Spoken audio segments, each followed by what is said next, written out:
This is an era where mutated creatures and plants coexist alongside humanity. When humanity no longer stands at the apex of Earth's ruling chain. When spatial gateways connected to other realms are suddenly opened. The familiar days of peace vanish along with them. The world sinks into unforeseeable peril. Fortunately, amid the crisis, some people awaken the ability to control mutated creatures. They are called phantom beast tamers, and the creatures they command are known as phantom beasts. The young man before us was once a gifted young phantom beast tamer, once regarded as a rising star among phantom beast tamers. Yet, in a moment of carelessness, he was betrayed by Xiao Li, the person he trusted most. She secretly plotted to harm both Yin Yang and his phantom beast, then staged the scene as an accident, making everyone believe that he had perished in a catastrophic phantom beast frenzy of natural disaster level. As his consciousness gradually sank into darkness, Yin Yang gritted his teeth and swore that if he ever had the chance to return, he would never allow anyone to hurt him and Xiao Bai again. It seemed that the unlucky young man's desperate plea was answered by the heavens. When Yin Yang opened his eyes once more, he woke up on his familiar bed. First, he thought he had luckily survived Xiao Li's scheme, but the television was broadcasting news about the third season selection round for Phantom Beasts. That event had taken place in the year he turned 17. Only then did Yin Yang realize that he had truly been reborn, returning to his school days. Not only that, he had brought back the god-tamer level spiritual power from his previous life. Everything sounded unbelievable. If even phantom beasts could exist in this world, then rebirth was not so unreasonable. Lost in thought, Yin Yang suddenly heard a rustling sound right beside him. He quickly pulled back the thick blanket to look. The sight before him left Yin Yang utterly stunned. A beautiful white-haired girl, almost entirely unclothed, was lying right in front of him. After a few seconds of composure, Yin Yang realized that the girl was none other than Xiao Bai, his phantom beast. She had followed him in returning to life, but returning was one thing. Why had she turned into such a breathtaking beauty that left him flustered? Normally, phantom beasts only had two states, battle and normal. He had never heard of them being able to transform into humans. Even Xiao Bai did not understand what had happened. She only remembered that after the explosion caused by Xiao Li, when she woke up she had this form and her body was brimming with indescribable power. Yet no matter what she tried, she still could not return to her original form. After transforming into a human, two unfamiliar soft parts appeared on her body. She curiously touched them, completely unaware that they were a characteristic of women. That innocent action made Yin Yang blush awkwardly until his nose bled. He hurriedly shouted for her to stop. It was unclear how things developed afterward. Two of them fumbled about and somehow fell onto the sofa. At that very moment, Yin Yang's younger sister Yin Cheng returned home from school. As she opened the door and stepped inside, she caught sight of her brother, holding a strange girl on the sofa. Worse still, that girl looked at him provocatively and asked why he did not continue. In the end, Yin Yang was scolded harshly by his sister for bringing a stranger home and causing a misunderstanding, his face swollen and red. Left with no choice, he made up a more reasonable story. That Xiao Bai was his classmate. Her family had encountered trouble, so she was staying over for a few days. Yin Cheng still appeared dissatisfied after hearing that. In any case, that story was easier to believe than her brother being reborn. At that moment, Yin Yang's face suddenly turned pale, because in his mind echoed heavy, terrifying cries filled with killing intent. It was the sound of a phantom beast frenzy, making Yin Yang briefly think he was hallucinating. But it turned out the sound came from the television. An emergency broadcast announced that at 4 in the afternoon, a D-level phantom beast frenzy had erupted at Longping Commercial Street, urging nearby residents to evacuate immediately. Longping Commercial Street was located very close to Yin Yang's home. The place had already fallen into chaos. The leader of this frenzy was named Bazai, a notoriously ferocious D-level mutated creature. Even as the military unleashed continuous heavy gunfire, it remained almost completely unharmed. As if that were not enough, Bazai also received reinforcements from a multitude of other monsters, making the suppression effort increasingly difficult. Quite a few soldiers were sent flying by its blows. Both Bazai's offense and defense far exceeded expectations, causing the initial prepared firepower to be insufficient to contain this frenzy. Perhaps it possessed a special hybrid bloodline. Such high defensive capability was rarely seen in a D-level leader. Amid the smoke and flames rang the voice of Xing Hong, a Grandmaster-level phantom beast tamer and captain of the 3rd Squad of D-City Defense Team. Her phantom beast was Dark Leopard. Crushing the cigarette in her hand, Xing Hong charged straight to the front line alongside Dark Leopard. Other soldiers immediately withdrew, taking on the task of drawing Bazai's attention. Even as a woman, she charged forward without losing to anyone. Sword in her hand flashed brightly. Its blade thrust straight into Bazai's neck, causing it to roar in pain. Xing Hong was knocked back by the force of the counterattack, but she quickly steadied herself and continued the fight. After several rounds of direct confrontation, Xing Hong finally realized the reason it was so terrifying. Bazai belonged to a rare mutated mutated phantom beast species. Relying on memories from his previous life, Yin Yang also guessed that this leader was a mutant, which was why the defense team was struggling so much, and if it advanced toward their residential area, the consequences would be unimaginable. For the safety of himself and his family, he had to intervene. That thought, Yin Yang stepped onto the balcony to observe. The entire street was engulfed in smoke and flames. He calculated inwardly that as long as he restrained his spiritual aura, perhaps no one would notice him. Despicable humanity, I will wipe all of you out, Bazai roared in fury. It kept repeating those two sentences over and over, making Yin Yang extremely restless. He immediately released his spiritual power outward. Although the distance was quite far, with strength at the sovereign level, Yin Yang was still capable of making Bazai freeze for a brief moment. Ling Hong also quickly sensed that the mutated phantom beast had stopped moving. Realizing the opportunity had come, she decisively gave orders to her team members. Concentrate firepower and strike directly at the monster's jaw and throat. Because of that, the defensive side gradually regained the advantage. Just now, for a fleeting instant, Xing Hong felt the pressure of sovereign-level spiritual power, though it passed in the blink of an eye. Now that she calmed down to think, she was no longer certain whether it had only been an illusion. As for Yin Yang's home, the one who had silently turned the tide earlier, seeing that things outside had settled, he let out a light breath of relief, believing the defensive team could handle the rest. He went back inside to reassure his younger sister and Xiao Bai. The phantom beast outbreak would soon be controlled, everyone should stay indoors. So fast, Yin Cheng was still uneasy, yet seeing him speak with such certainty, she felt somewhat reassured. After that, Yin Yang began arranging sleeping spots since Xiao Bai would be staying the night. You sleep in the living room tonight. No, Xiao Bai immediately protested, I want to sleep beside Master. Keep dreaming. Yin Cheng did not know Xiao Bai's true identity, so she became even more suspicious of their relationship. Before long, the phantom beast incident was completely resolved, and Long Bin district of City D returned to its usual peace. That evening within the Beast Park County area, two staff members responsible began their routine patrol shift. Hey, guess how much we will get from tomorrow's inspection? One of them started. Depends on how the higher-ups divide it. If they eat the meat and we get a sip of the broth, that is already good enough, the other replied. They claim it is to ensure student safety. In truth, those examiners only care about ushering candidates into the exam venue. Even if they left it to me, I could handle that. The man was mid-sentence when a loud splash suddenly echoed out. He jerked around in shock, only to find his colleague had vanished without a trace. On the lake's surface, only the uniform cap floated, not yet fully submerged. Immediately afterward, it was his turn. He could not protect himself either, in front of the monster that had just dragged his colleague into the depths. However, this incident did not affect the examination held the next morning at the Phantom Beast Park. Yin Yang and Xiao Bai arrived very early. The scene was crowded and lively, no different from his previous life. The number of students taking part in the test was indeed enormous. This assessment, to put it nicely, was the first gateway for those who had awakened spiritual power. It marked the step into the threshold of becoming a phantom tamer. In reality, it served to evaluate each school's new students in order to allocate educational resources. In other words, this exam was not merely a competition among freshmen. It was also a fierce contest between universities. Freshmen would be randomly sent to different phantom beast zones. Normally, taming a common level 1 phantom beast was enough to qualify as a level 1 phantom tamer. Master, how about we go back and sleep? I am so sleepy. Xiao Bai showed no interest in this exam and tugged at Yin Yang's sleeve to complain. The word master could truly cause misunderstandings. As a result, quite a few students nearby turned to look at them. Yin Yang blushed in embarrassment. He had clearly warned her beforehand to call him by name outside, yet Xiao Bai stubbornly refused to listen. I already told you outside, just call me by my name, that is master's order, Yin Yang said sternly. Fine, Xiao Bai pouted and answered reluctantly. That moment a female voice called his name, interrupting their conversation. Yin Yang turned around. He recognized her as Meng Jiao, the principal's daughter. She was the first friend Yin Yang and Yin Cheng met at the orphanage. They could be considered childhood sweethearts. Finally found you, you must do your best today. Meng Jiao smiled, her eyes and voice both gentle. The moment he saw her, Yin Yang's eyes brightened as well. Thank you, Meng Jiao, you too. Xiao Bai stood to the side observing. She had only just transformed from a phantom beast and still did not understand many things. Thus she found Meng Jiao's smile somewhat strange, even suspecting that this girl harbored feelings for her master. After greeting Yin Yang, Meng Jiao finally looked at Xiao Bai. This is the Xiao Bai you mentioned on the phone yesterday, right? Hello. In response, Xiao Bai let out a loud snort that left Meng Jiao stunned. Yin Yang quickly smoothed things over, saying she had not slept enough last night and was a little dazed. At the same time, he thanked Meng Jiao for helping secure Xiao Bai's qualification to take the exam. It is nothing, you rarely ask me for help, I am happy just to be able to assist, Meng Jiao replied gently. Her appearance made Yin Yang feel as though he were facing an angel. Whether in his past life or now, she had always been so kind. He was about to say more, but the next batch of candidates was about to begin, so she hurriedly urged the two of them to head to the registration hall. Only then did Yin Yang remember the important matter, and promptly pulled Xiao Bai away. Watching their departing figures, the smile on Meng Jiao's lips gradually twisted. So she was not an angel, merely skilled at hiding her true nature. Meng Jiao stroked Yu Ming, the phantom beast she had contracted, then gritted her teeth and muttered, "How troublesome, where did that stranger suddenly come from? How can I make it so that in his eyes there is only me?" Ming could clearly sense the emotions surging within his master. It silently thought to itself, "Here she goes again." At exam site A, Yin Yang had completed the registration procedures. Fortunately, they were still on time. Now he and Bai Xiaolu only needed to wait for the notice to enter the exam. Right then, a girl suddenly crashed hard into him. Looked extremely flustered. Her eyes even shimmered as if she were about to cry. Caught Yin Yang's attention was that he found her very familiar, as though he had met her in his previous life. "I told you to let teacher support you, see? You ran into someone again." Behind the girl stood a plump man. Noticing Yin Yang's scrutinizing gaze, the old man explained that the girl had low blood pressure and he was taking her to the infirmary. However, seeing the fear and trembling in the girl's expression, Yin Yang felt things were far from simple. "Come, let teacher take you. You would not want to fail to perform later in the exam." The fat man leaned close to her ear and whispered, causing her to nearly lose all will to resist. Yin Yang watched them, a thought rising in his heart. He never liked interfering in other people's affairs, but that man was clearly not decent. People around acted as if they saw nothing. If he did not intervene, that girl's life might be overshadowed by a darkness difficult to erase. Without further hesitation, Yin Yang rushed forward and shoved the fat man away. Then he pretended to be acquainted, smiling as he spoke to the girl. "Oh, hello, are you not the niece of a family friend of mine? I did not recognize you earlier, sorry. Since we know each other, there is no need to trouble teacher. I will take her to the infirmary. Xiao Bai, let us go." That Yin Yang pulled the girl away from there. The fat man flushed red with anger, but Yin Yang told the girl to keep walking straight and absolutely not look back. However, the other party did not intend to let them leave so easily. He sprang up and pointed at Yin Yang, shouting loudly, "Stop, you two do not even know each other. I think you deliberately rammed into an examiner. Do you have any evidence for that?" Yin Yang turned around, his gaze full of confidence, clearly not shaken in the slightest by the threats just made. Fat man was caught off guard by his sharp questioning and was left speechless, not knowing how to respond. That moment, Lai Fa, the chief examiner of Long Bin this year, appeared. He was also a renowned grandmaster beast tamer. Perhaps the commotion just now had drawn his attention. The moment he saw Lai Fa, the fat man instantly changed his expression, obsequiously running over to accuse Yin Yang of causing trouble and disrupting the order of the examination grounds. After listening, the beast tamer standing beside Lai Fa leaned in and whispered a few more words into his ear. And he turned to Yin Yang, his voice carrying a hint of scrutiny. "You mean you know this girl?" "Not only do I know Du, I also understand her preferences very well," Yin Yang replied calmly, full of confidence. Hearing him call her name correctly, the girl froze, her eyes clearly filled with surprise. Yin Yang continued, listing in detail that Du loved durian-flavored chocolate, enjoyed reading macho fanfiction written by WWE, and had a few other peculiar habits that were hard to stomach. He and Xiao Bai rattled off a long list of rather unusual hobbies, making Du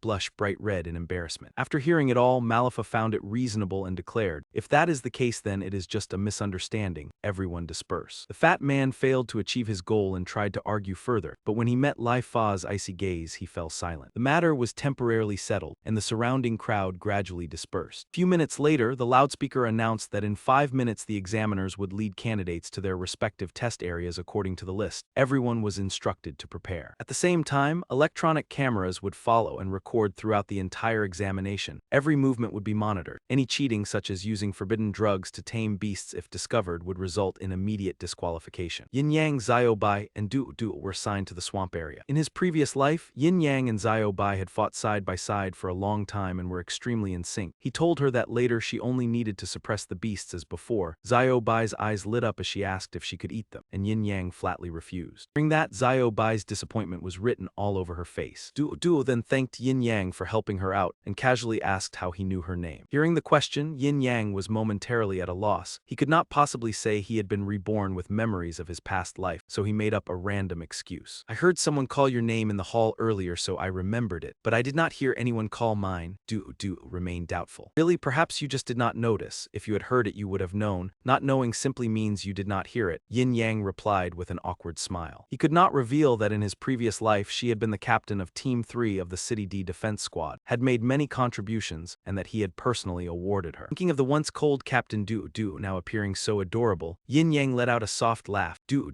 was about to ask more when another male student interrupted. "You three were also sent here because you offended the examiner." "Are you talking about that foolish examiner?" Three of them almost answered in unison. "No, I mean the chief examiner." At the same time, inside the surveillance room, Lai Fa was sitting in front of a row of monitors, observing the situation. The secretary walked walked in and reported that all candidates of class 131 were in position, and the exam would officially begin in 1 minute. After speaking, he hesitated as if there was something else he wished to report. Growing impatient, Lai Fa asked, "If you have something to say it plainly." "Chief Examiner, are we really sending the students into the swamp area? There was an incident there yesterday." "It is not a problem," Lai Fa replied indifferently. "After all, it was random drawing. Since it is an exam, someone has to face a difficult test." Back with Yin Yang, the bespectacled male student complained that they must have been thrown into this super difficult test area because they had provoked the examiner. Even if they managed to pass the exam, they would likely be targeted in future promotion assessments. Duo was confused, since Lai Fa had concluded earlier that it was just a misunderstanding. "Just did not want us to expose that man in front of the crowd. You do not think the fat man truly intended to take you to rest, do you?" Yin Yang analyzed. His blunt words made Duo both embarrassed and shiver as she recalled the moment the other party had pretended to apologize. Suddenly, Yin Yang stepped closer. He gently patted her head in a reassuring gesture. "The one who should apologize is not you. Do not overthink it." Duo grew even more flustered at the gesture. Her cheeks flushed red as she took a step back and stammered her thanks. In truth, Yin Yang was not surprised at all to be assigned to the swamp. The fat examiner was clearly accustomed to doing shady things with female students. It was obviously not his first time. Yet he remained safe and sound. There must be someone backing him, very likely Lai Fa, compared to the risk of the matter being exposed at the examination grounds. With Yin Yang's group exposing it in front of everyone, Lai Fa chose to pretend to reconcile so they would temporarily lower their guard. After hearing the analysis, the bespectacled male student cried out indignantly, "I only accidentally dirtied the chief examiner's clothes. Why was I also pushed here?" He was clearly just someone in a weak position who did not want to be targeted. The reality was that he had now been dragged in with Yin Yang and could only accept taking the exam in the swamp. Seeing him so dejected, Duo spoke up to encourage him. "Maybe things are not as frightening as we think. The swamp is so vast, there should also be low-level beasts that are easy to tame." No sooner had she finished speaking than the ground before them. The swamp suddenly churned violently. A dark shadow skimmed across the water's surface and shot toward them as fast as the wind. Yin Yang was the first to react. He immediately shouted for everyone to retreat. Duo did not have time to run. He was even scooped up in a princess carry by Zio Bai. The group quickly retreated to safety before finally getting a clear look. The culprit that had caused the disturbance moments ago. It was one of the most troublesome beasts in the Long Bin area. Black gold hook snake, 1-star legendary rank. Hybrid creature with the water attribute. The bespectacled male student saw it and laughed miserably in panic. Encountering a legendary black gold hook snake right at the start, there was no hope left. In contrast, Yin Yang found himself in a dilemma. All around them, front and back, left and right, there were surveillance cameras. Clearly, those behind the screens wanted them to endure extreme pressure before sending someone to rescue them. The god tamer level strength he carried from his rebirth, Yin Yang was fully capable of handling that snake, but doing so would expose his identity, because his record stated he was only a beginner awakening. At that time, he would not only have to explain his advanced spiritual power, but also risk exposing Zio Bai's special identity, causing her to be taken to a research facility. At the same time, at the headquarters of the Quinlan Defense Squad in City, Xing Hong was reporting to her superior, San Wang, who was the captain of the Quinlan Defense Squad and also a sovereign beast tamer. Besides reporting the incident of the berserk beast yesterday, Xing Hong also suspected that a god tamer had appeared recently. That was what she truly wanted to report. After careful consideration, she believed the moment Bazai's mutation was suppressed was not an illusion. That stream of spiritual power was astonishingly precise, both condensed and powerful. She had to confirm it several times before daring to be certain the person who achieved it was at least at the sovereign level or above. After hearing this, San Wang fell into thought, because at present all god tamer level beast tamers were under national orders to head to the desert to deal with the calamity level beast tide. Ordinarily, that thing could not possibly appear in the Long Bin area, unless there was someone here who had awakened at an extremely high level. However, everything was still unclear, so San Wang instructed Xing Hong to temporarily seal off the news and at the same time pay closer attention to every movement in Long Bin to track down the mysterious individual. Story returns to Yin Yang. At that time, he was still struggling against the black gold hook serpent, because he had yet to unleash his full true power, while Duo's spiritual force was too weak, almost incapable of affecting that monster. As for that male student, there was no need to mention it. Facing the black gold hook serpent, he trembled so badly that his knees buckled, no longer having the courage to stand and fight. Suddenly, he pulled a vial from his pocket. Looking at the strange potion bottle, that man revealed a bizarre smile. "Luckily, I still have this. As long as I use it, even a legendary level phantom beast could be risked once." Before he could finish speaking, he knocked him unconscious. Sure enough, that man had hidden some strange things on his body. According to the story's logic, as long as that thing was used, black gold hook serpent would certainly fall into a frenzy. It would be better to test it on Zio Bai instead. Thinking so, he changed direction and threw it toward Zio Bai. Unfortunately, she failed to catch it. The strange vial pile therefore continued flying onward. Shot straight into the monster's mouth. It reflexively swallowed it down. He could only stand there like a statue. As expected, immediately afterward the black gold hook serpent became enraged. The cameras around the area were instantly smashed by it, causing Li Po to break out in a cold sweat. If anything happened to Yin Yang, he would be the one responsible. So Li Po immediately reinforced protection in the other exam zones and led a group of phantom beast masters toward the scene. The broken cameras with Yin Yang were not necessarily a bad thing, because at this moment he, together with Xiao Bai, could finally display their full strength. Duo witnessed the black gold hook serpent fall into that terrifying berserk state. She was so frightened that she burst into tears, her mouth constantly murmuring why it had turned out like this. He explained that those so-called potions claiming to tame high-level phantom beasts were mostly meant to deceive the gullible. There was no need to say who he was implying. Taking advantage of that, he told Duo to quickly take that male student away, because he was scared out of his wits. Staying would only be a burden. Duo was still worried, afraid that Yin Yang and Xiao Bai could not handle the black gold hook serpent. On the contrary, he remained unusually calm. After all, the recording equipment had already been destroyed. Handling the matter was therefore much easier. As for Xiao Bai, she had been holding back until now. She had long been itching for a fight. He immediately handed full authority over to her. Xiao Bai was extremely excited, because this was the first time she had the chance to test herself since reviving in a human body. The black gold hook serpent coiled its body, taking a preparatory stance, then opened its mouth wide and launched a gigantic fireball. Xiao Bai did not waver in the slightest. Instead, she was utterly thrilled. She gathered all her strength into her palm, then threw a punch straight at its head, causing it to collapse instantly. Witnessing that overwhelmingly dominant scene, he was extremely satisfied. It seemed Xiao Bai's strength in human form had not diminished. After knocking down the black gold hook serpent, she even added several more punches, making the monster groan in pain. But he silently calculated the time, guessing the examiners were about to arrive. To avoid trouble, he told Xiao Bai to finish it quickly. She had not yet had her fill, so she felt a slight sense of disappointment. She could not disobey her master's words. So immediately afterward, while Duo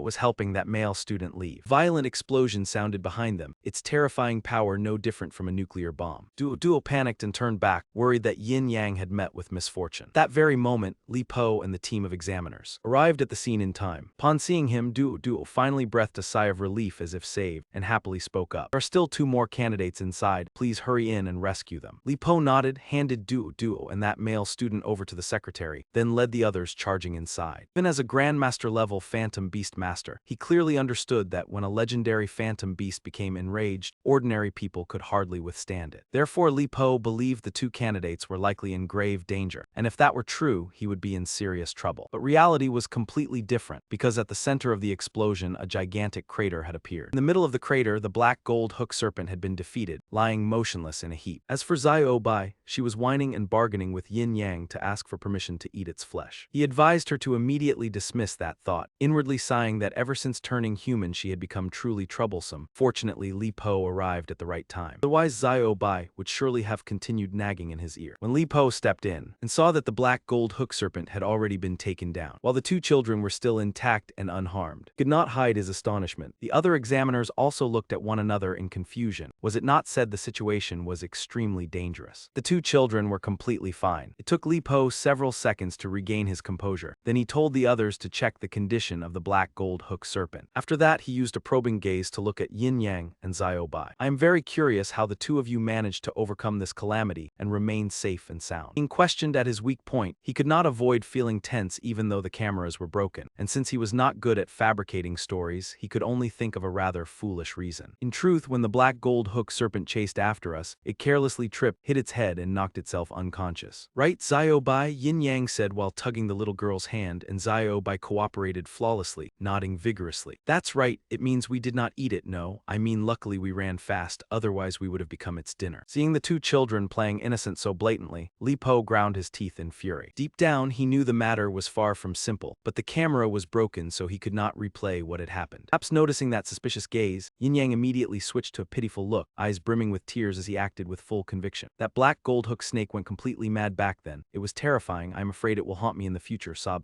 It is all right, everything has passed, it will be fine. Xiao Bai patted his shoulder in comfort. The 2 of them played off each other perfectly, no different from seasoned professional. Before long, the other judges finished their inspection and confirmed that the black gold hook snake had indeed suffered a severe blow to the head, which was why it had fallen unconscious. However, the mark looked rather strange, as if someone had thrown a straight punch at it. Hearing this, Yin Yang and Xiao Bai could not help but feel their hearts skip a beat, because it was Xiao Bai who had smashed a punch into the giant snake's head. Yet Li Po seemed unwilling to dig deeper, telling everyone to take advantage of the black gold hook snake's unconscious state to call logistics to handle it, while Yin Yang and Xiao Bai were told to return and wait for the results. However, the moment he turned around, Li Po ordered his subordinates to revoke the swamp team's qualification and ban them from participating for 3 years on suspicion of using illegal taming drugs. As his finger was about to touch the revoke button on the iPod, it was suddenly gripped tightly by another hand. Yin Yang stopped him in time before everything repeated the mistake of his previous life. Chief Judge, do not rush to such a conclusion. Perhaps the camera still recorded who that bottle of medicine belonged to. I think I am the real victim in this matter. Not only did I receive no compensation, I am even being eliminated from the competition. That seems somewhat unreasonable. HMPH, who knows whether you are involved or not, nothing can be said yet. Li Po still stubbornly targeted Yin Yang. But Yin Yang did not back down either. Since it is still unclear, we should investigate whose medicine that was before reaching a conclusion. Is that not right, Chief Judge? As he spoke, he tightened his grip on Li Po's wrist, causing him to grimace in pain. Ah, it hurts my hand. Let go immediately. Seeing the tense situation, the other judges rushed forward to intervene, but even working together, they could not pull Yin Yang away from Li Po. Watching his flustered appearance, Yin Yang felt even more delighted and continued speaking. Do you not want to investigate, or are you afraid that a thorough investigation will expose your connection to this drug? Li Po's face turned pale, and while Yin Yang slightly loosened his grip, he immediately jerked free. Slandering a judge is a serious crime. I'm afraid you will no longer have the chance to obtain a beast tamer license. Though threatened, Yin Yang remained calm and even reminded him to know when to stop, otherwise he might face additional charges in court. Li Po trembled with anger and was about to rush forward to teach him a lesson. At that very moment, hurried footsteps rang out. It was the defense team arriving with Lan. Fully equipped, they quickly surrounded Li Po. They subdued and tied him up, leaving him utterly bewildered. What is the meaning of this? Release me at once. Soon after, Xing Hong appeared and announced that the defense team had received a report that the black gold hook snake was suspected of dangerous behavior, so Li Po needed to be taken back to assist in the investigation. Bound tightly, Li Po grew even more furious and kept shouting, "Since when did you have the right to touch someone from the assessment? I am the chief judge, a master-level beast tamer." Unfortunately, Xing Hong was not someone easily intimidated. No matter the opponent's rank, as long as they threatened the safety of D City, they fell under her team's jurisdiction. After saying that, she ordered her subordinates to escort him away. After dealing with Li Po, Xing Hong turned to Yin Yang and gently told them they had worked hard. Their friend was waiting outside. After that, we will contact you to take your statements. The two left the examination grounds, as the sky was already growing dark. Yet Duo was still patiently waiting. The girl looked fragile and delicate. Fortunately, it was she who had promptly informed the defense team and Lan. Everything had started back inside the examination grounds. When Duo helped that male student outside, Yin Yang had quietly told her that the black gold hook snake's mouth carried the scent of human blood. Once outside, she must contact the city's defense team to investigate immediately. After getting out, Duo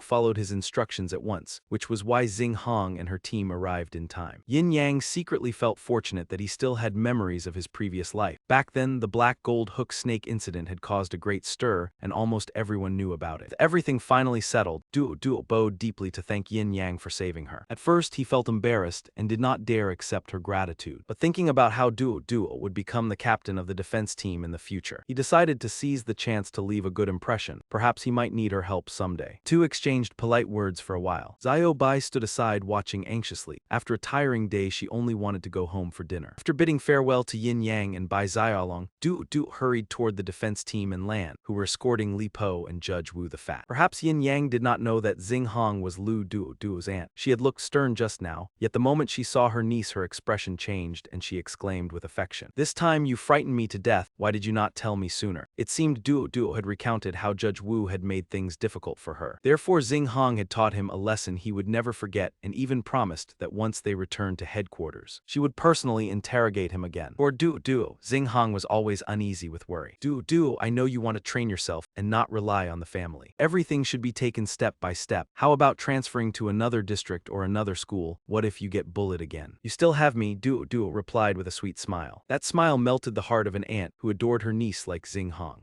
Duo added that moreover Yin Yang had helped her greatly. She could not disappoint him. At the mention of his name, her cheeks flushed unconsciously. How could that escape Xing Hong's sharp gaze? She had just met Yin Yang earlier as well. The impression was not particularly deep, since it concerned her precious niece, it seemed. She would have to pay more attention. Meanwhile at home, Yin Yang and Xiao Bai entered another battle. The cause was simply that there was a chicken dish on the table, 5 drumsticks in total, and Yin Cheng had already eaten one. Xiao Bai devoured 3 in a row, leaving the last one which she still wanted to fight Yin Yang for. Neither of them was willing to yield. Till the phone in his pocket rang. Taking advantage of Yin Yang answering the call, Xiao Bai swiftly stuffed the drumstick into her mouth. The caller was De Rao, Yin Yang's deskmate from high school. In his previous life, because of a huge debt at the Beast Clinic, he had to drop out of university and work part-time everywhere. In the end, he even met with an accident at a construction site. According to Yin Yang's memory, this call was precisely the starting point of all the tragedies. Sure enough, as soon as he answered, he heard De Rao's panicked voice. Yin Yang, hurry to the Beast Clinic and save me. Brought Wu Niu for a routine checkup. I do not know why it suddenly went berserk and injured the doctor. Now they are forcing me to pay compensation. At that point, the phone was snatched by the attending doctor, who demanded that before 7 o'clock Yin Yang must bring 100,000 yuan, otherwise De Rao would be in trouble. Hearing that number, De Rao turned pale. 100,000 yuan, why not just say it is robbery outright? After saying that, he immediately shouted into the phone, insisting that Yin Yang must not come. He would rather endure the beating than allow them to rob someone in broad daylight like this. His broken voice, mixed with pained groans, showed that he had already been assaulted. The call was suddenly cut off. Yin Yang understood that he had no choice but to go. De Rao's bull was a gentle illusion pet. It would not suddenly go berserk for no reason. The final image of De Rao from the previous life still left him with lingering regret even now. Not long after he passed away, the bull, overwhelmed with grief, followed its master in death. Therefore, in this life, Yin Yang swore that he would protect both of them thoroughly. At the clinic, De Rao was tightly tied to a chair by a group of unethical veterinarians, while the bull was locked up separately. The two sides argued fiercely, and they were already growing impatient because Yin Yang had not brought the money yet. When they were about to strike again, if De Rao was beaten any further, Yin Yang would not be able to sit still either. At last, the person they had been waiting for appeared. Scoundrels beamed with delight when they saw him arrive. They immediately told each other to lock the door tightly. Brat, 100,000 yuan was the original price. Now you even injured my brothers. If you want this settled peacefully, you must compensate at least 200,000 yuan. If he had not been tied up, De Rao would have jumped up already. That amount was nothing but blatant extortion. Contrary to his anxious expression, Yin Yang calmly replied to the chief doctor, saying that the handling fee for an illusion pet's berserk period plus the additional expenses made that amount reasonable. HMPH, at least you know what is good for you. Hand over the money and we will let the two of you go today. Perhaps you misunderstood. What I meant is that you must pay me 200,000 yuan. Yin Yang's words made them flush red with anger. What did you say? You dare to toy with me? Yin Yang did not reply, but at that very moment, the lights in the clinic suddenly went out. In the darkness, a pair of enormous eyes flared brightly. Thugs were instantly terrified. How could a gigantic illusion beast suddenly appear like a ghost? Owner of those eyes was De Rao's bull. Before entering, Yin Yang had asked Xiao Bai to secretly release it. From the darkness, the bull stepped out in a combat-ready state. Looked as though it could charge forward at any moment. Afraid that it might injure those men and complicate the situation further, De Rao hurriedly shouted to stop it. But at this moment, the bull no longer listened to him. At the same time, De Rao sensed movement behind him. It turned out that Xiao Bai was quietly untying him. In less than a minute, De Rao was freed. When his limbs were finally released, he immediately ran toward the bull. However, Yin Yang blocked him halfway. De Rao, calm down. Your bull is showing abnormal signs. It was likely provoked into a berserk state. Even if you approach it now, it will not recognize you because it has lost control. It is extremely dangerous. De Rao understood that Yin Yang made sense, but his heart was still uneasy about his illusion pet. Yin Yang reassured him that compared to the bull, those men were the ones who should worry more. Let it deal with them first. Watching the bull charge forward madly, the power it unleashed was terrifying. Scoundrels immediately realized that in this state they were no match for it. Thus they panicked and fled in all directions. With a fierce ram, the wall of the clinic collapsed instantly. De Rao's heart tightened at the sight, but after calming himself, he realized that his illusion pet was completely unharmed. He continued chasing them. Knowing they could not resist, they even climbed onto a large pillar to save themselves. They could not understand why the usually gentle bull became so terrifyingly powerful in combat form. The pillar could not hold out for long either. With just one ram it snapped and fell, dragging those men down as they tumbled to the ground. Seeing the bull continue to advance, they hurriedly knelt before Yin Yang, begging for mercy, pleading with him to make it stop and promising to do anything. 200,000 yuan, Yin Yang coldly repeated. The leader turned pale at those words and began to bargain. 200,000 yuan is too much. I have been struggling lately. Can you cut it in half? How about this? I do not need a single coin, but you must agree to one condition. You must provide me with all internal information and assist me whenever needed. This proposal made them even even more uncomfortable than the money, because that information could never be disclosed to outsiders. Yin Yang had already anticipated this and turned to leave. If you do not agree, then I cannot help you. Behind them, the bull had already drawn very close. If that ram struck, they would likely suffer severe consequences. In that critical moment, the leader was forced to make a difficult decision. He shouted, "Fine, I agree to share the information. Everything will be as you say. Whatever you want us to do, we will do it. Quickly tell it to stop." As soon as he finished speaking, the bull suddenly halted. More precisely, it was restrained and lifted by Yin Yang. "Since you have promised, remember it well. You surely do not want to know the consequences of breaking your word." The threat made him nod repeatedly, as if his life depended on it. After that, Yin Yang forcibly dispelled the bull's combat state. It returned to being a small and adorable calf. Even so, a strange pus-like wound remained on its belly, and the berserk aura inside had not completely dissipated. Rao was so worried that he could not sit still. Yin Yang told him to calm down, because there was already a way to handle it. That method was spiritual power transformation. The anger of illusion pets or ordinary illusion beasts all require high-level materials to soothe. The stronger the illusion beast, the harder it is to control its berserk state. This is also the reason why incidents of illusion beasts running amok are increasing. Yet Yin Yang remained extremely composed. He gently absorbed all of the berserk aura within the bull's body, turning it completely to its gentle and harmless appearance, waiting for master and pet to hold hands together as before. After exchanging greetings and warm handshakes, Yin Yang immediately turned to question the quack doctors about the incision on the bull mound's belly. His face turned deathly pale at once, and he confessed everything, admitting that he had harbored ill intentions toward the phantom parasite. It was why when De Rao brought the bull mound in for its regular checkup, he secretly injected it with tea serum, sending it into a deep sleep. And he quietly removed several vital organs and sold them on the black market. Hearing that, De Rao trembled with rage, grabbing his collar and lifting him off the ground as he berated him furiously. "You heartless scum, no wonder the bull mound went berserk and chased after you, so it was you who committed such a vile deed. Did you ever think about how I, its owner, would feel?" At that moment, Xiao Bai leaned close to Yin Yang's ear and whispered that when she had gone looking for the bull mound earlier, she saw several other phantom beasts locked up behind and beneath the clinic basement. On hearing that, Yin Yang instantly realized an opportunity for profit had appeared. He first reassured Da Rao, telling him to check on the female bull mound's condition since the frenzy had drained its strength, and to leave the rest to him. Rao wanted to teach them a lesson they would never forget, but he still listened to Yin Yang and held himself back. Now only he and the deceitful clinic ringleader remained in the room. Yin Yang got straight to the point and brought up the earlier agreement. "You have been pulling this stunt for so long, you must have secretly acquired quite a few phantom parasites by now. Take me to have a look." That man was naturally unwilling, but being at a disadvantage, he had no choice but to comply. He reluctantly led Yin Yang to inspect the area where the beasts were confined. As soon as he glanced over the room filled with phantom beasts, Yin Yang's gaze immediately stopped on a thunderbolt leopard. He was planning to report it as an elite-level mutation. The veterinarian hurriedly explained that he had discovered this phantom beast by chance on the street. He had intended to treat it and then resell it, but it was too ferocious and refused to let anyone approach, making treatment impossible. He even urged Yin Yang to dissect the thunderbolt leopard today and sell its organs for a high price. After all, it was a rare phantom parasite. Letting it die like this would be a waste. Before Yin Yang could say anything, Da Rao rushed forward to throw a punch at him, shouting whether he was even worthy of being a phantom parasite doctor. "Do not hit me, I know I was wrong, but my ability is limited. I truly had no other way." He hurriedly covered his face to dodge Da Rao's punch. Then he turned to flatter Yin Yang, saying the thunderbolt leopard probably would not survive the night, and if he needed a phantom parasite, he could find a better one. "No need," Yin Yang replied curtly, and stepped closer to the thunderbolt leopard's cage. The closer he got, the more clearly he could feel the powerful energy radiating from it. Doctor's words were not entirely wrong. This one was indeed extremely savage. When the distance narrowed to about 2 meters, the thunderbolt leopard suddenly unleashed a powerful attack. Those standing behind turned pale in fright. Yet Yin Yang merely flicked his hand lightly and effortlessly dispelled the attack. "Not bad, its energy foundation is still fairly solid." He murmured and reached out to open the cage door. Instantly, the confined thunderbolt leopard shot out. It leapt high into the air, right at the center of the room, and began releasing surging bolts of lightning. Doctor's face turned ashen with fear. He darted left and right, running while shouting for everyone to get away, saying that last time he touched its lightning he had been bedridden for an entire week. In his panic as he shouted, he noticed that Yin Yang was still standing there, completely unmoving and showing no fear. A solid barrier surrounded him, neutralizing all the lightning released by the phantom beast. Yin Yang maintained absolute calm, waiting for the thunderbolt leopard to vent its fury. Only then did he draw it into his own barrier. He repeatedly reassured it that there was nothing to fear. Even so, the thunderbolt leopard was still not fully calm. The clash between the two phantom beast forces caused Nguyen Yin Yang to create a massive explosion right inside the room. De Rao and the others were standing far away and were not affected, only briefly blinded. He was extremely worried, afraid that Yin Yang had been injured by the thunderbolt leopard. But as the light gradually faded, they saw that Yin Yang remained completely unharmed. He had even subdued the thunderbolt leopard, causing it to gradually settle down. It was just that the little one had exhausted all its strength releasing lightning earlier, so it was nearly drained of energy. If it dragged on any longer, it likely would not have been able to endure. Thinking that, Yin Yang acted immediately, establishing a spiritual contract with it. Not long after, the thunderbolt leopard opened its eyes again, but now it looked as docile as an adorable stuffed animal. There was no trace of its earlier madness. Yin Yang had successfully formed a contract with the thunderbolt leopard. The mutated leopard left everyone stunned, especially De Rao, his classmate from high school. He never expected that the friend once considered mediocre would become so powerful. After forming the contract, the thunderbolt leopard recovered more quickly because it could borrow the phantom parasite master's spiritual power to heal its injuries. It should have been a good thing, but Xiao Bai, who had been silent all this time, suddenly shouted that she did not agree. Three men in the room all turned to look at her. They were shocked to see a terrifying aura emanating from Xiao Bai, and the reason was not hard to guess. She was simply jealous, seeing her master openly form a contract with another phantom beast right in front of her. You must explain clearly, otherwise I will ignore you. Yin Yang found himself caught in a dilemma. Because he had been so focused on saving the thunderbolt leopard, he had inadvertently forgotten about Xiao Bai, and also forgotten that dragons like her were inherently extremely possessive. After a long stretch of tangled calculations, fortunately Yin Yang still found a solution. On Long Bin Food Street, dazzling lights spilled over the crowded stream of people, the scene utterly lively. The stall owner enthusiastically called out about the freshly roasted pork knuckle, while Xiao Long sat beside her shooting Xiao C an irritated glare. She stepped closer, her icy voice startling Xiao C, warning that it was not allowed to touch her portion. Fierce attitude frightened Xiao C. It immediately leaped onto Yin Yang's shoulder, making him laugh softly in comfort. Come on, come on. Xiao Long suddenly burst into tears, aggrieved as she said she would not bother with her master anymore. Clearly he had said at the beginning there would only be her, truly a liar. Seeing her like that, Yin Yang was bewildered, softly calling out Xiao Bai. He slowly brought up the past, asking if she still remembered the beast tied in the Traverse City, while Xiao Long's tears continued to roll down. Yin Yang continued, at that time I had just reached the Grandmaster Beast Tamer level, and you had just stepped into the legendary rank. That was the first time we faced a calamity level phantom beast, an indescribably ugly wild boar. During that beast tide, it had nearly buried all the residents and contracted beasts of the city. Facing a phantom beast of the same level, relying on just the two of us, would it have been enough to withstand it? Seeming to understand what he meant, Xiao Long hesitated softly, but Yin Yang picked up a large drumstick, saying that even after reaching the divine tamer level, we still could not escape the plot of that year. At that reminder, Xiao Long recalled that hateful face again, grinding her teeth in anger, that bastard Xiao Li. Yin Yang gently placed the drumstick into her bowl, saying that no matter how many other phantom beasts he contracted, in his heart she was still the only one. Xiao Long lifted her chin, that was barely acceptable. Deep down, he thought what mattered more was that he never wanted to see her collapse before his eyes again, but he did not say it. He only smiled. Come on, come get to know Xiao C. Xiao Long stepped in front of the leopard, proudly declaring that her master had already given Mai a name. From now on she was Mai's boss, and if anything happened she would protect it. Xiao C wiped its tears, pouting as if it did not take her words seriously. Xiao Long immediately flared up, nearly raising her hand to teach it a lesson, making Yin Yang think with a headache that this new life was truly anything but peaceful. The next morning at Hongxiang Vocational Academy, a panicked voice rang out across the courtyard. Yin Yang ran with his head down at full speed, his heart uneasy. This is bad, that iron-faced old Liu. The man smiled meaningfully, trying to slip past me. Not so easy. He was the school guard, old Liu. Yin Yang turned and whispered, we are done for, Xiao Bai. Initiate plan A. Xiao Long immediately understood. Get up here. In an instant she leaped up, carrying both Yin Yang and Xiao C as she shot into the air. Next Xiao Long gathered her strength and hurled him higher, her power beyond question. Thus Yin Yang smoothly flew over the wall, landing straight inside the school under the guard's stunned gaze. Only a few seconds later, he landed safely on the ground. Looking at the furious old Liu behind him, Yin Yang smugly thought, I am no longer who I was before. This time I will surely take everything back. Before he could finish that thought, his face slammed into someone's rear, startling them both. Hearing a soft cry, Yin Yang clutched his aching nose, stammering an apology. Sorry, I did not mean to. Meng Jiao blushed and turned around, saying it was fine. Good morning, Yin Yang. Seeing her gently rub her backside, he could only sigh inwardly about the collision just now. Catching sight of him, Meng Jiao grew even more embarrassed. She had not expected to run into him here, so let us go register together. Yin Yang hurriedly nodded in agreement, and as the two left cheerfully, Xiao Long felt secretly displeased. This girl clearly had intentions. In class, the teacher passionately lectured about common phantom beast ranks such as ordinary, elite, transcendent, and those above transcendent were exceedingly rare. He also emphasized that one must fully understand stats like attributes and skills in order to cultivate them steadily for the long term. While listening attentively, he heard teasing whispers. "Today I saw you walking with the school beauty. You are truly lucky." Yin Yang forced a smile and replied, "I will pass that blessing to you. Do you want it?" Behind him, Xiao Long was radiating a blazing aura. Sensing the unstable atmosphere, he glanced at the girl beside him. Why was Xiao Bai angry again? The teacher continued announcing that next month there would be a Phantom Beast Challenge tournament. The school would organize both friendly matches and internal battles, hoping everyone would participate actively. During that, Yin Yang fell into thought, suddenly recalling Xiao Li's boast. "Back then, my mystic serpent and I swept away our opponents, easily winning the national championship for the third time. At the time, you had only responded perfunctorily, 'Yes, yes, I have heard that line 100 times.'" Thinking back now, perhaps that man had not been joking at all. Xiao Li had always kept his identity hidden. If he wanted to reach him and the forces behind him, he had to start from this tournament. The dismissal bell rang. The teacher concluded, "Class ends here." De Rao complained, "Another competition. Every year in friendly matches we are crushed by other schools, who still has the interest to join." Meng Jiao gently said that if Yin Yang competed then she would also join. Hearing that, he was moved and blushed as he called her name. Xiao Long eagerly cut in, "Will there be good food if we participate?" leaving Yin Yang speechless since she always thought about eating. Suddenly everyone grew noisy. "Look over there. Li Xing is causing trouble for freshmen again." As soon as the words fell, a large dog radiating killing intent blocked the doorway. It was an elite hellhound. Everyone panicked. The door was completely blocked and there was no escape. Just then a group of people walked in from outside. As soon as Li Xing entered, he grabbed a nearby student by the collar. He arrogantly demanded to know who Meng Jiao was. Yin Yang did not appear immediately, quietly observing the situation. Before long, Meng Jiao stepped forward asking what the matter was, and upon seeing her he released the other student. Li Xing smoothed his hair and put on airs, "Join my group. I heard your phantom beast is a transcendent nine-tailed fox, and I am a level 6 beast tamer. We are a match made in heaven. No one dares refuse my invitation." But Meng Jiao smiled and replied, "Sorry, I do not agree," leaving him stunned. Li Xing spoke through gritted teeth, "I will give you another chance. Think carefully." Meng Jiao's eyes flickered cunningly, thinking she could not make a move against him in front of Yin Yang. At that moment Yin Yang stepped forward. "She has already refused." Meng Jiao softly called his name. Li Xing sneered, "Since softness does not work then it will have to be force. You are not choosing me." He pointed straight at Yin Yang and shouted, "Are you choosing this guy?" Meng Jiao blushed and said softly, "How did you know I wanted to be in a group with Yin Yang?" Hearing that, Li Xing looked as if he had suffered a heavy blow, clutching his chest in grievance. Outside, students clamored, "Hurry and come see. Li Xing is challenging a freshman to a phantom beast duel." Someone beside them exclaimed in surprise, "Who dares provoke him? I heard it is Yin Yang." Hearing that name, Duo was startled, inwardly crying out, "Yin Yang." Before long, the two stood on the training field, students gathering tightly around them. Someone asserted confidently that Li Xing would surely win. Facing a level 1 beast tamer meant only enduring the beating. Duo anxiously recalled that during enrollment, he had not used his full strength to subdue the golden hook viper, so he had only been rated 1 star. The gap between beast tamer levels was enormous. Moreover, higher-ranked phantom beasts could suppress the spirit of weaker opponents. Li Xing said excitedly, "This is the first time I have met someone who does not know his limits like you," while his lackeys behind him cheered loudly. Yin Yang calmly replied, "Who does not know his limits will soon be clear, and I can also earn resources to help Xiao C level up." 10 minutes earlier, Li Xing had still been smug. "The goddess Meng Jiao wants to join your group, so you must be strong. How about a match to broaden my horizons?" Meng Jiao said unhappily what this had to do with him, but Yin Yang had already spoken, saying it was fine. He proposed that if they were going to duel there should be a wager. "If I lose I will pour tea for you for 3 years, but if I win then the elite scarlet crystal in your pocket belongs to me. What do you say?" The lackeys angrily asked how he knew what was in their pocket. Li Xing was also displeased at being looked down upon. Yin Yang secretly laughed because Xiao C had just smelled a special scent from that scarlet crystal. At this moment Li Xing loudly declared a phantom beast duel with Yin Yang. Xiao Long scoffed, "Another fool led into a trap by her master." Back to the present, Duo still stared intently at Yin Yang on the field. Yin Yang gently stroked Xiao C and instructed it, "Just seize the right moment." Xiao Long stood outside the field shouting encouragement, "Xiao C, keep it up, fight for the boss's honor." Meng Jiao thought to herself that Yin Yang had been far more confident lately, yet she could not understand what he had to defeat Li Xing, while Zai Long glared angrily at that brat. On the opposite side, Li Xing's dog was still baring its fangs as it lunged at Xiao C. The general charged forward at extreme speed, its eyes blazing like 2 beams of headlights. Xiao C remained standing still, lifting its head to look at it provocatively like a tiny little ferret. Just as the general opened its mouth to bite, Xiao C leaped up to evade. The fierce gaze and the dark aura emanating from the general sent chills down one's spine. Force of the attack crashed in powerfully, knocking Xiao C flying. Dog kept up the pursuit, dark purple flames shooting toward Zio-C to burn it. But Zio-C was not one to yield easily. It moved nimbly through the air, dodging every deadly strike. Surrounding audience buzzed. Li Xing's phantom beast has grown stronger again. The speed of this thunderbolt leopard is truly terrifying, but if it keeps dodging like that, it will eventually run out of strength. Li Xing laughed smugly. I advise you to admit defeat. Your little mouse is about to collapse. He still stood straight, his expression calm without the slightest fear. That composure made Li Xing waver slightly. Why was he not worried at all? Before he could think further, the crowd erupted in noise and pointed. Look over there. In the field, the general was suddenly surrounded by arcs of lightning from Zio-C. Li Xing angrily shouted, Red Hound, use mental suppression, strike beneath it. The moment the command ended, the general's eyes flashed. It shifted from defense to counterattack, while Zio-C turned and fled. Zio-C's body emitted a silvery glow that made Red Hound pause for a brief instant. Ming Jiao held her breath nervously. This is bad. Duo beside her was even more anxious. Could it really still be too much? Zio-C was slammed to the ground, its small body seeming unable to rise again. Little leopard lay motionless. Red Hound slowly approached. Its icy gaze locked onto its opponent, the general seemingly preparing to finish Zio-C off. It slowly revealed its sharp fangs. At that very moment, Zio-C suddenly opened its eyes wide and stared straight at its opponent. Instantly, Red Hound was struck by a powerful surge of electricity that left its mind reeling. It howled in pain, the black flames on its body gradually fading. Zio-C sprang to its feet as if unharmed, standing proudly before the growling Red Hound. After a resounding roar, it shot forward like the wind. Its entire small body slammed into its opponent, causing Red Hound to grimace in pain. The dog was knocked flying to the ground. Li Xing cried out in shock, impossible. Immediately afterward, Red Hound also reverted to its original form. Everyone was stunned. That little beast had actually leaped ranks to defeat an elite phantom beast. Zio-C ran back toward Yin Yang in delight, and he stroked its head and praised it for doing well. He explained that Zio-C's secondary skill had the ability to cause paralysis, although it had to make contact to take effect. As long as the timing was right, it was enough to neutralize mental suppression. On the other side, Red Hound whimpered sadly amid Li Xing's scolding. Useless thing. Li Xing ground his teeth in anger. It failed at the critical moment. Red Hound lowered its head with teary eyes, while its master kept berating it. What do I need you for? Seeing that scene, he suddenly understood the problem. So that is how it is. Meng Jiao asked in surprise, what do you mean? Suddenly, Red Hound let out a painful cry and collapsed. Li Xing panicked and called out, General, what is wrong with you? He stormed toward Yin Yang angrily. It must be that you ordered that mouse to play tricks. Li Xing clenched his teeth and was about to charge at Yin Yang to vent his anger. Meng Jiao immediately guessed the situation and anxiously called out to Yin Yang, Nether Ming, hurry and dodge. What happened next surprised her, and she could only watch quietly. He swiftly grabbed Li Xing's wrist. He said calmly, calm down. Li Xing was stunned by how strong he was. Although holding the upper hand, he did not want to argue and sidestepped toward Red Hound. He gently stroked its head. The dog still lay still. He took out a golden pill from his pocket. He lifted the general up and carefully fed it the pill. Li Xing asked in alarm, what did you give it? He replied it was just a candy to help it recover. Li Xing turned pale and grabbed Yin Yang by the collar, shouting, you expect me to believe that? That moment, Meng Jiao exclaimed, Red Hound is no longer trembling. During that, Li Xing turned his head in shock. How could this be? Red Hound had recovered, moved. It rubbed its head against Yin Yang's leg as if in thanks. Li Xing stood frozen. General, you have changed. Why are you so close to someone else? He did not mind, only smiling as he patted it. No need to be polite. Jealousy surged up. Li Xing shouted, I am your master. Red Hound startled and stepped back. He said, are you not curious why Red Hound lost? It was your pressure that gave Zio-C the chance to seize that flaw. Li Xing still tried to deny it. What does that have to do with me? He explained that a phantom beast's mood directly affects its combat ability. Red Hound always carried the burden of victory and defeat because it was praised when it won and scolded when it lost. Over time, that pressure, even an elite phantom beast would find hard to endure. Moreover, Zio-C's mutated paralysis skill made defeat even more inevitable. Those words struck home. Li Xing suddenly felt choked as he realized he had been too obsessed with winning and had forgotten its feelings. He slowly recounted that he had not been like this before. Forming a contract with the general had already satisfied him, but others said an elite phantom beast had to display its proper rank. Every time he failed, he vented his anger on Red Hound with harsh words that it had made him lose face. Calling its sorrowful gaze and the wounds after each match, Li Xing asked himself whether that was what he truly wanted. He bent down to hug it and apologized for being too impatient and forgetting the general's feelings. Seeing that he had awakened to his mistake, he smiled in satisfaction and told everyone to leave. Li Xing suddenly called out, stop. The people with him immediately blocked Yin Yang's path, planning to leave after finishing things. Zio Long asked warily, what do you want? Li Xing took out an item and said, a bet is a bet. He handed it to Yin Yang and said, Scarlet Thunder now belongs to you. After they left, Meng Jiao exclaimed that in just one day he had contracted an elite thunderbolt leopard and even defeated Li Xing. He forced a smile and said it was only luck, inwardly sighing that he had originally wanted to stay low profile. As soon as they arrived at the bus stop, the group was drawn to a large notice board above. He read the content. In 1 week a friendly competition will be held, a 5-person team battle decided in a single match. Unlike the national tournament, the friendly competition only features 5 versus 5 team battles, a single match to decide victory, usually meant for strong teams to build prestige. Hong Chuang's opponent is Hua Dong, ranked first in the region, the top team in the area. Meng Jiao could not help but snort arrogantly. No wonder they lose miserably every year. Yin Yang calmly carried the little attendant and walked ahead. This year Hua Dong's winning streak will definitely end. Meng Jiao curiously asked why he was so certain. He smiled and replied, because I will compete. Next morning at Hong Chuang Vocational Academy, the classroom had long since settled into order. Yin Yang paced back and forth with a troubled look. Although Meng Jiao agreed to join yesterday, the team was still short of members. He thought until his head ached. Xiao Bai could not participate. 3 people were still missing. Where could he find them? That moment a voice rang out asking to count me in. Yin Yang reflexively raised his hand in greeting. He pondered, is it duo?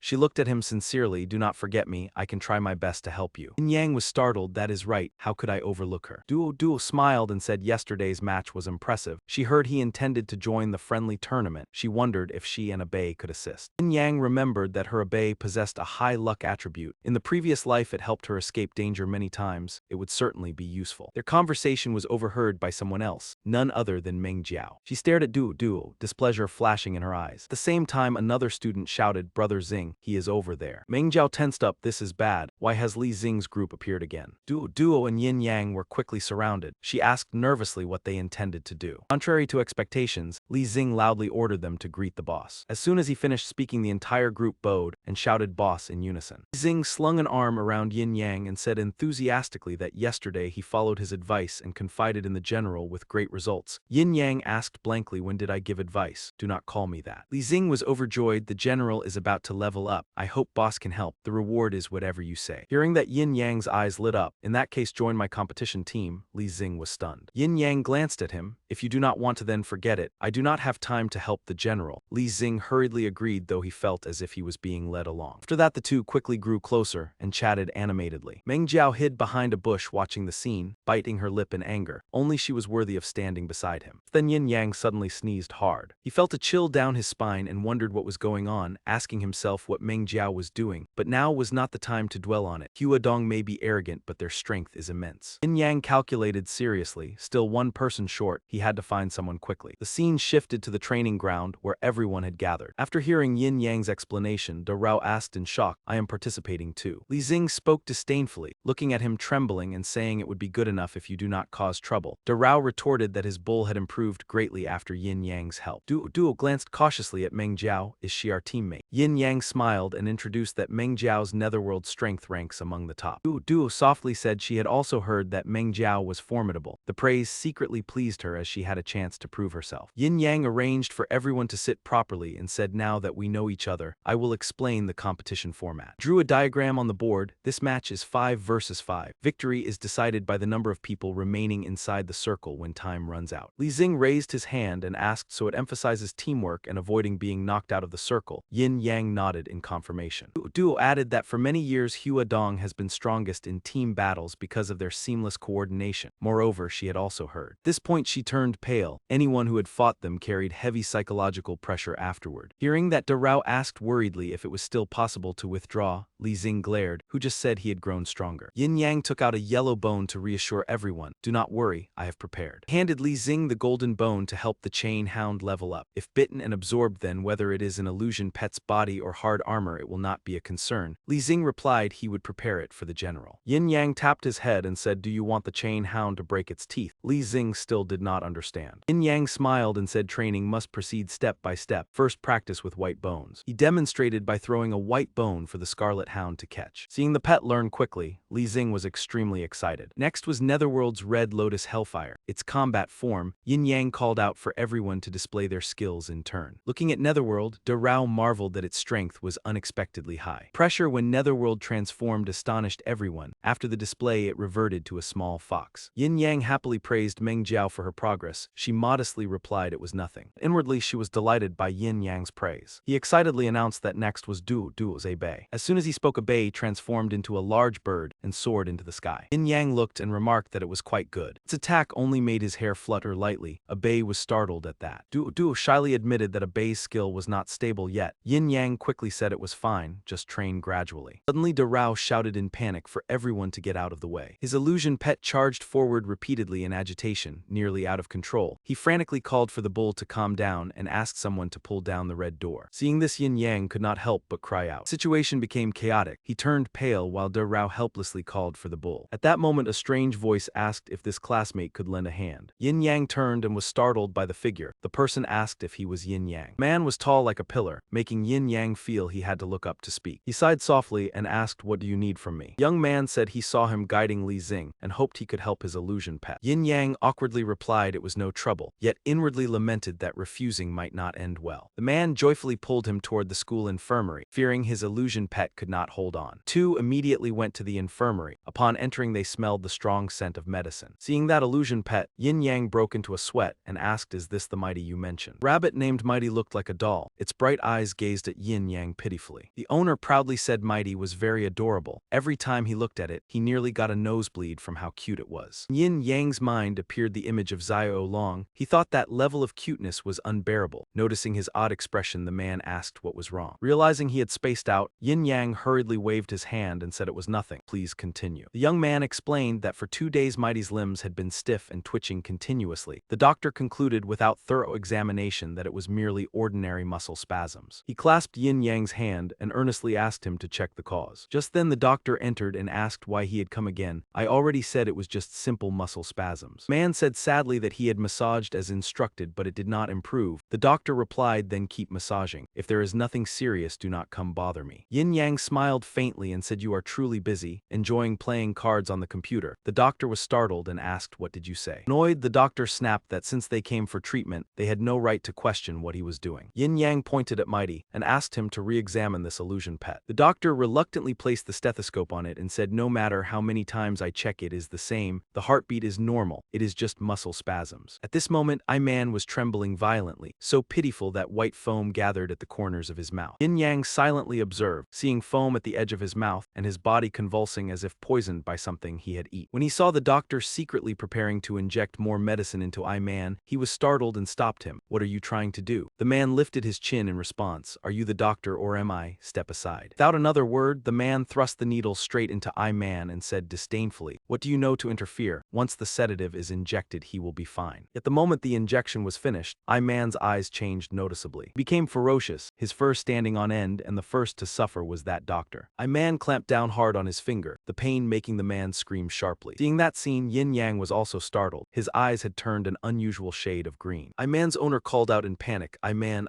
Yin Yang, what should we do now? Sensing the urgency of the situation, Yin Yang stepped forward to reassure him. Do not panic, hold on a little longer, it will pass. And he quickly said, prepare 10 grams of nether spirit grass, 1 water tortoise crystal stone, and 3 ghost vine stems. The doctor froze for a moment, then nodded, all right. After some treatment, Man gradually recovered, and his expression eased. The young man asked anxiously, what illness does Man have? Yin Yang shook his head, it is not an illness, but an overdose of medication. Thought of a drug called Dreamheart, which could stimulate phantom beast power, but if abused would cause the eyes to glow green and the body to fall into disorder. According to his knowledge, this thing had once been highly sought after on the black market. He just did not expect it to appear so early. The man scratched his head in disbelief. That is impossible. Man's food and medicine are strictly supervised by a nutrition expert. Yin Yang frowned. Medicine. Continued, that is right. I took him to the spacetime training hall. The nutritionist there is also the one who prepares his medicine. Yin Yang advised, for now stop all food and medicine from that person. Let Man take green lotus pills for 3 days. Normal meals will be fine. He patted his shoulder reassuringly. Do not worry, he will recover soon. I have something to do, so I will take my leave first. The young man quickly called out, wait. He gratefully thanked him again and again. If you need anything in the future, just say it. Yin Yang flushed and waved his hand. You are too polite. If you keep talking, I will be too embarrassed to breathe. Leaving alone, Yin Yang fell into thought. In his previous life, this drug had been banned due to severe side effects. That training hall must have harmed quite a few phantom beasts. That moment, a strange bird appeared in the sky, making him look up. With just a glance, Yin Yang recognized it as Zhao Xuan's phantom beast. Scene shifted to Huadong School, the atmosphere strangely quiet. Zhao Xuan led the group, glancing at his watch in confusion, as Sheng Feng had not yet returned from Hong Chuang's side. 2 youths behind him mocked, that group must be trembling in fear after meeting us. Sheng Feng worries too much. match. Hong Chuang is not worth our concern. Zhao Xuan curled his lips. I hope there is at least some challenge this year so Sheng Feng and I can have some fun. On the other side, Yin Yang gathered everyone together, clearly analyzing the opponent's strengths and weaknesses. He emphasized that Zhao Xuan's Sheng Feng was extremely aggressive. A low-level blood beast facing him would be crippled if not killed. Yin Yang added, there is no need for me to remind you how strong Huadong's power is. Li Xing gritted his teeth. If I had participated last year, it would not have been their turn to be arrogant. Yin Yang smiled. I like that confidence. I will leave the vanguard position to you. The young man grimaced. I am really opening the match. Everyone burst out laughing at his timid look. He could not even sit still for 3 seconds before worrying. Yin Yang continued, we already have a basic grasp of the situation. From tomorrow, we will focus on training for a week, dismissed for today. In the blink of an eye it was evening. Xiao Liu was busy in the kitchen. Simple ingredients yet a fragrant aroma spread everywhere. Yin Yang was no less skilled, using premium ingredients prepared in the simplest way. He carefully kneaded the dough, his practiced movements releasing a warm fragrance from the dish. After finishing, Yin Yang wiped the sweat from his forehead and admired the result with satisfaction. Xiao Liu brought out a bowl. Yin Yang looked at his phantom beast and called with a smile, little guy, come here. Leopard trembled, its sleek fur bristling in vigilance. Yin Yang brought the bowl of food over, boasting that this was a premium dish made with love. Are you moved? His eyes stared like a demon, though the smell was a bit unpleasant, the effect was excellent. Xiao Bai, give him a hand. Xiao Lung responded smugly. Leopard looked at the bowl of soup with suspicion and stepped back. Xiao Lung spoke up. Back then I suffered far more than you. He held his mouth tightly, coaxing as she forced him to drink. Be good, swallow it. The little guy struggled violently, arcs of electricity shooting wildly around the room. The scene affected the entire surrounding area. Neighbors shouted as the power went out. Cry rang out in the night, who will return my thunder general to me? Someone angrily cursed, whose house is causing trouble. Yin Cheng hugged her pillow and rubbed her eyes as she walked out. What are you doing in the middle of the night? Yin Yang crossed his arms, looking at the transformed phantom beast with a satisfied smile. The moment Yin Cheng saw it, she gasped, this is. The little leopard had shifted into battle form, its rank rising to 3-star elite. She was secretly astonished. It broke through just like that. How did you do it? Yin Yang pulled it into his arms, explaining that he would take the little guy to compete against Huadong. Xiao Lung immediately pouted in jealousy. You value the new and neglect the old. Yin Cheng reminded him, Huadong is the #1 seeded team in the region. Yin Yang smiled. Remember to cheer for me then. Who knows, I might explode with strength. She pretended to be displeased. Fine, I will wait to see how you lose. Yin Yang secretly felt pleased at having drawn closer to his sister. Over the next week, he and his phantom beasts threw themselves into grueling training. Time passed quickly, and the day of the friendly match arrived. Referee's voice rang out. Welcome to the friendly match between Huadong and Hong Chuang. First introduced Team Huadong, Zhao Xuan leading his teammates onto the stage. The lineup was filled with carefully selected faces. The audience cheered loudly when Huadong strikes. The world is in its hands. The referee continued to introduce the other team, Hong Chuang. In stark contrast to Huadong's momentum, Yin Yang's team walked out looking sleepy and lacking vitality. The audience burst into mocking laughter. How dare such a ragtag team step onto the field? Xiao Lung refused to accept it, raising a bright red banner and shouting loudly, Hong Chuang champion. Yin Cheng could only force a smile, feeling somewhat embarrassed. On the field, both sides stepped forward to greet their opponents. The referee lifted the microphone, inviting the two captains to shake hands. Zhao Xuan said coldly, no need. Handshakes are only for those of equal standing. Yin Yang replied calmly, what a coincidence, I think so too. The atmosphere between the two sides instantly became tense. After a moment, the referee asked both teams to return to their positions and prepare. He introduced Zhao Xuan, the one who had led Huadong to 12 consecutive victories, nicknamed Hunter. The female audience below cheered, Captain Zhao Xuan, I love you. Yin Yang calculated silently. Huadong's strategy always focused on securing individual victories. After that came the introduction of each remaining member of Huadong. Xiao Lung grew impatient. Why is it not our turn yet? Yin Cheng whispered, it seems we are next. Their team was only mentioned briefly in passing. Xiao Lung pouted, there is not even a photo. The referee continued, the data Hong Chuang provided was only that much, along with a record of 6 losses and 2 draws, including 4 crushing defeats and 2 forfeits. Looking over here, your phantom beasts look no different from children's toys. The audience grumbled in dissatisfaction. Why choose an opponent like this? There is no excitement at all. What a waste of ticket money. Better to stay home and watch. The ceremony ended. The referee announced the match would follow an unlimited format, 20 minutes in duration. The team with more phantom beasts remaining in the area and still able to fight would win. Zhao Xuan stepped forward to remind them, everyone listen carefully. We do not need to push them out of the ring. We need to make sure they cannot step out of it again. His eyes gleamed with a cold and sinister light. Both sides were ready. The referee blew the whistle to signal the official start of the match. The phantom beasts on the other side were just like their masters. The moment the signal sounded, they charged forward fiercely. Yin Yang's side did not hesitate either. The phantom beasts simultaneously entered battle mode, their momentum no less imposing. Mu was the first to take the field, facing Jia Tian from Team Donghua. In the opening exchanges, Mu was at a slight disadvantage. He was struck dizzy by Jia Tian as soon as he rushed forward. Before he could steady himself, Yin Yang's massive Mu was knocked down. Li Xing cried out in alarm. Mu. Jia Tian pressed the advantage and rushed forward, giving his opponent no chance to recover. But at that moment, General lunged in and bit fiercely into its wing. Mo Feng shouted angrily as he directed his phantom beast. Han Zhen, get up, while Zhao Xuan still wore a look of disdain, truly overestimating yourselves. At the same time gale fury erupted, Han Zhen immediately fired sharp needles toward General. Scarlet Hound on this side also felt a sudden chill. Suddenly from behind, a spiked ball rolled in forcefully, causing General to cry out in pain. The hedgehog seized the chance to unleash a chain of attacks, and in the blink of an eye, General collapsed. Immediately afterward, the target shifted. Zhao Si prepared to face Han Zhen. Yu Ming and Bei also moved in to pressure Sheng Feng. Even facing two opponents, the bird remained full of confidence. Even with the naked eye, it was clear the referee favored Zhao Xuan. He smiled and said, worthy of Donghua, such seamless coordination. Li Xing began to worry, if this continues we will not last long, tears welling up as she called out to Mu. But Yin Yang seemed to have anticipated it. He said calmly, do not panic, initiate plan B. In the stands, Zhao Long softly reassured, do not worry, master will be fine, yet Yin Cheng still could not help feeling uneasy. Zhao Xuan sneered, trash will always be trash. Stop dragging it out, end it. Taixing feigned regret. Mine too has not even warmed up and they are already down. Referee excitedly declared, only 5 minutes have passed and Donghua already dominates. It seems no one can stop their winning streak. Mu in general, though covered in wounds, still struggled to stand. The referee exclaimed in surprise, they are up again. Immediately after, General carried Zhao Si on his back and charged madly toward the opponent. Seeing General rush toward Jia Tian, the referee grew excited, charging again. Will he be taken down this time or risk it all? Yueshu also shouted loudly, Jia Tian, hurry up. Following the order, it opened its mouth with a thunderous roar and unleashed a violent surge of power toward Kaixuan. Zhao Si quickly dashed forward to shield General. Its small body shot upward, striking directly at Jia Tian's eyes. The referee was astonished. Jia Tian has been blinded. The electricity within Zhao Si's body burst forth instantly, causing the opponent to howl in pain. De Rao seized the opportunity to urge Mu forward. Still reeling from the electric shock, Jia Tian was rammed hard by Mu. That huge body was sent flying far away. The referee could not believe it. Jia Tian was knocked away. Yueshu trembled in anger. Impossible. No one can knock my Jia Tian out. They must be cheating. She quickly grabbed Zhao Xuan's hand. Brother Xuan, what should we do? He replied indifferently, just a prelude. The outcome will not change. Jia Tian was eliminated. The opposing side now had only 4 phantom beasts left. The referee announced, Jia Tian of Donghua has been knocked out of the field. Truly unbelievable. The audience gasped, are my eyes playing tricks on me? Jia Tian was knocked away by a cow. What kind of skill is that? Yang remained composed, smiling faintly to himself. Soft binds hard. He recalled what he had said before the friendly match. The opponent's arrogance is our advantage. When we make our move, they will rush to end it quickly, so the first strike must break their defense. Mu had once endured training to the point of tears. Li Xing had felt distressed and said his head was about to burst, but Yin Yang insisted that to knock Jia Tian away, Mu had to reach level 6. Back to the present, Zhao Xuan gritted his teeth, inwardly irritated yet outwardly forcing himself to remain calm. Only then did he speak seriously to his teammates. Enough, stop playing around, end the match quickly. The masters on the other side immediately ordered a full assault. The phantom beasts surged forward fiercely. As soon as N2 touched the ground, the arena floor cracked. General was thrown away by the shockwave. Mu was the same, his body riddled with wounds. The referee declared Mu unable to continue fighting. The numbers on both sides were now equal. The audience marveled. Donghua truly lives up to its name. Yin Yang glanced at the two girls. It is time for Yu Ming and Bei to perform. Han Zhen continued firing needles. Bei soared up and closed in on the target. It flapped its wings powerfully and unleashed piercing gale burst. Instantly, a solid barrier formed around the area. Yin Cheng exclaimed in surprise, even using a shield to protect the audience. Is Bai Ling's phantom beast that strong? Zhao Long replied, it is thanks to master's training. Seeing the unfavorable situation, Donghua shouted, Han Zhen retreat, but it was too late. The bee was knocked to the ground. The audience was stunned and whispered, is this year's match really this intense? I thought we came to see Donghua sweep. Yueshu anxiously continued issuing orders, and Tu Qiu seized this chance. As soon as she finished speaking, the hedgehog rolled in and rammed Zhao Si, sending him out of the ring. Referee announced 5 minutes remaining. The score is now tied at 3 each. Zhao Si has been eliminated. Yin Yang smiled lightly. It is time to counterattack. He recalled the plan. We have held out for 15 minutes under Donghua's pressure. They still have Sheng Feng, QQ, and N2. Task of holding back Sheng Feng and N2 goes to Yu Ming. You must separate them from their teammates. Meng Jiao replied eagerly, no problem. Li Xing was also enthusiastic. Leave QQ Q to general. Back to the present, Donghua shouted loudly, QQ, knock it down. The hedgehog immediately rushed at Scarlet Hound, clinging tightly as practiced in their strategy. Both slid out of the ring together. The audience gasped again. Donghua has lost another one. Li Xing said proudly, Zio C did not go out in vain. It was to lure that hedgehog into losing control. He excitedly showed off the boss's analysis. Yin Yang could only smile helplessly. The referee continued, brilliant tactics, 3 minutes left. Can Hong Chuang's 2 phantom beasts defeat Sheng Feng and N2? Zhao Xuan pressed his lips angrily. Those 2 rookies, Sheng Feng alone is enough to deal with them. Yin Yang remained calm. You Ming obey, victory or defeat depends on you. Sheng Feng flew up frantically and unleashed crimson wind feather blades in a relentless barrage. Hong Chuang seemed to regain momentum. Meng Jiao shouted loudly, You Ming, well done, burn that rat to ashes. Little Fox obeyed and immediately chased N2, startling it for a moment. Taiching sneered, You want N2 injured, dream on. The referee continued commenting, N2 quickly dug a hole to evade the fox fire attack. This side, Dada hurriedly ordered his phantom beast, obey. The bird immediately understood its master's intent and unleashed all its strength as it charged straight at the opponent. The nether flames combined with a B letter 1ED1I quickly sealed the entire pit dug by